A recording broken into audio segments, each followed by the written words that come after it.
Look at this beautiful thing up here, eh? What an awesome vehicle. We're going to do a quick inspection underneath and then we'll come back and have a look at this. Hey guys, Anthony, 4B4Ds. We're going to be a bit of info in this video. A bit of a vehicle inspection. This is an old 05 Hilux. It's actually, wait till you see under the bonnet. It's actually quite surprising how clean and good condition it is. I think he looks after it.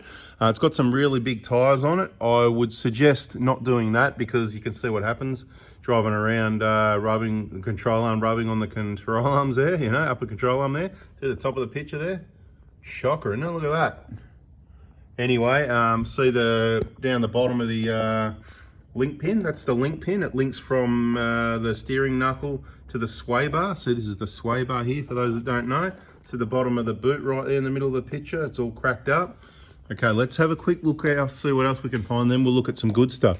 Here we've got some transmission cooler lines pushed through the foam at the bottom of the radiator. Look, that might be okay, but I'm not sure I'd do that. It kind of looks a bit weird from down here, but not a big deal, I suppose, once you're, you know, at ground level.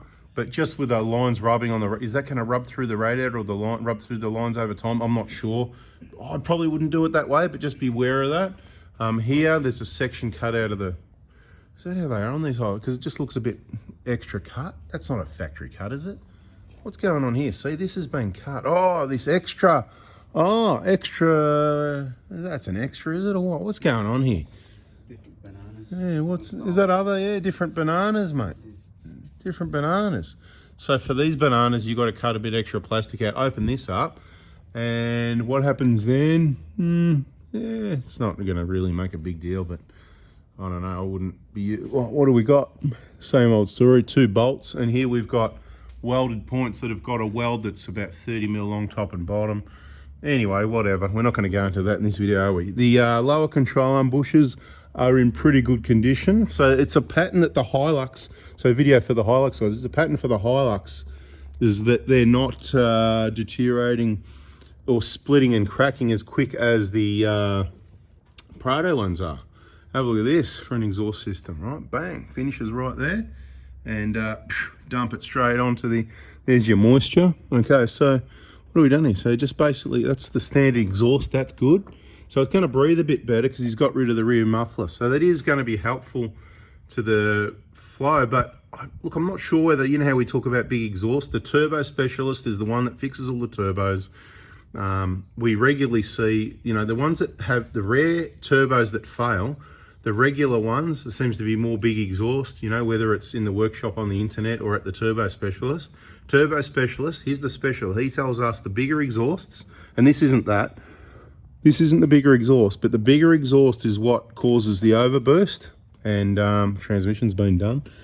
That's what causes the overburst. So, you know, you choose your bigger exhaust or not. This is the standard exhaust, but what I'm saying is I don't know if the standard exhaust without the muffler, it's got the resonator there, without the muffler, there's normally a muffler down the back of this, isn't there, right?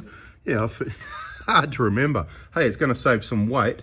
It's going to flow a bit better. I just don't know if it's going to allow that overboost that the bigger exhaust do. But all the brakes look all right for now.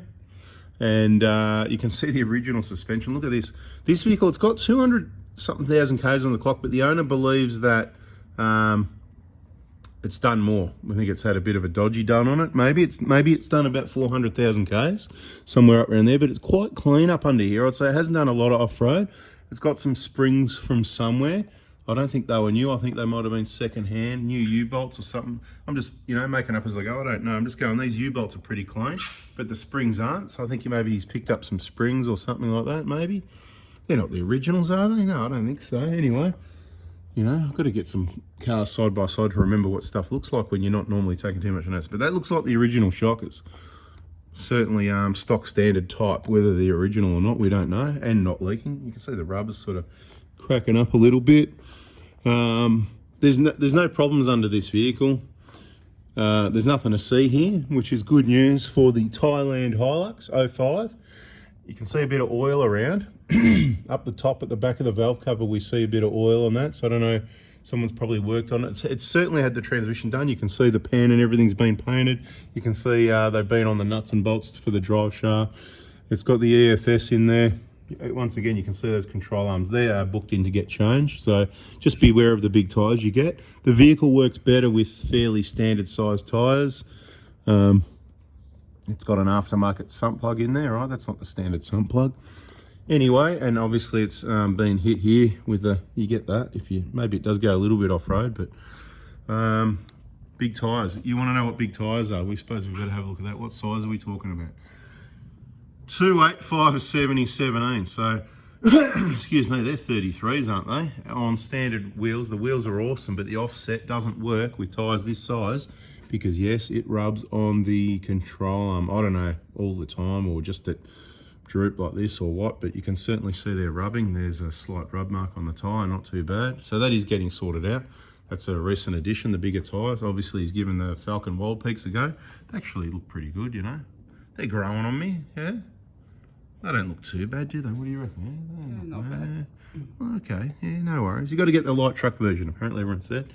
You know, rack boot, there's nothing to see here. Can you believe it? It's a 17-year-old vehicle, a few more years and it gets club reg. And, you know, other than some cleaning, maybe get some better suspension. I'm gonna not be negative about other brands, but maybe get some better suspension. And drive shafts even look good. They look like the original genuine ones. There's nothing to see here. Let's have a quick look under the bonnet to show you how clean it is for those that hung around. It's got some heavy duty sliders, mounting system, okay. Interesting, 2-point mounting system. Probably good enough, I guess, yeah.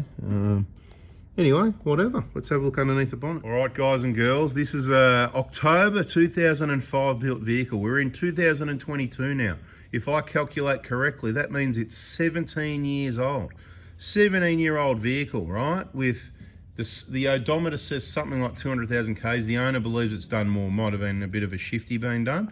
And he believes it might have 400,000 Ks or something like that. I can't remember the full details, but I'm not sure if that's right or not, but that's what he suspects. He's done the checks and that sort of thing. It's very clean under here, right? Other than, I'm just going to point out, now the problem we got is it did rain. You can see the water around. The vehicle's out in the wet, and you know, you got the intercooler bud catcher, we call it. The water comes in, so it's a bit hard to differentiate at the moment between water and oil, but we're just going to have a quick peek down here. See the valve cover? See it's a bit wet there, right? In there, a bit wet, right? I think that is oil, yeah, that's oil there. So there's some, even though it might look wet, I can see the blackness to it. I don't know if you can see in the video, one of those quality videos again, hopefully. And even if it's not leaking there, well, if you have a look down here, right, see that? You probably see more than me on the size of screen you've got compared to my eyes. But anyway, it looks to me as though there's a bit of oil around the valve cover. So that's one thing we've noticed. And see, it's wet running down the side of the head. That's the part I wasn't sure if that's water running down the side of the head or oil. Straight down from that bolt. But it doesn't really matter because we know that we can see some oil. Everything else is very clean, okay? It's had the water pump change at some stage. You can see it's got the two-piece pump. Someone's used some sealant in there. So it's not going to be fun for the next person changing that. It's going to be 2 slabs of Heineken to clean all that crap off, isn't it? Anyway, so look, radiator hoses, look at that.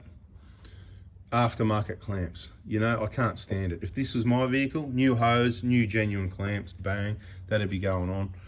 No such thing as too much coolant flushes. It's got a good battery. That's not the original battery, but it's like the original battery. These are a really good battery to put in the vehicle if you're not a massive outback traveler with a heavy duty off-road. Now, whether it's the GS UASA type battery, whatever it is, right? This is made in Thailand, GS +1. Look, I'm not sure of these details, but look, Panasonic make a battery that you can get from every battery where they have the Oz Prado Crew, just say 4 before diesel Oz Prado Crew discount. But you can get the Panasonic battery from them. It looks just like this. I think that Panasonic probably make them for UASA or something like that. So a few different names on them because it just looks the same. I'm making some assumptions. I think some battery people in the know have told me, yes, that's right, but I could be wrong. So I reserve the right to be wrong again. But they're a bloody good battery. They last ages. They generally don't let you down. And they probably last too long. So I shouldn't be telling you about this. The automotive industry will hate it because these are the good batteries. Now, if you're traveling the outback and you hammer the battery on corrugations, rough roads, then something like the Optima spiral batteries are a good option, only cost a little bit more, and they just last forever and they are very reliable. But this isn't a battery video, it's a general inspection.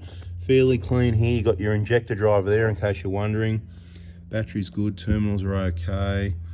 Wiring looks all right. It's very clean here. See, Euro 3. When we talk about the Euro 3, this is only on the Hilux in Australia in 05 and the first half of 06. See, no E-jar cooler, right? Just the pipe, right? It's beautiful because there's no coolant. There's no risk of coolant getting into your engine from a failed E-jar cooler. Although that is super rare, it's a possibility. Less E-jar flow. So that means cleaner E-jar intake. This manifold is not going to be caked up. It never needs cleaning. We'll give the E-jar a bit of a clean, you know, a solution's always handy. Bada bing. I don't know if we're doing this work or not. I'm just saying this is probably what it needs from the readings so far.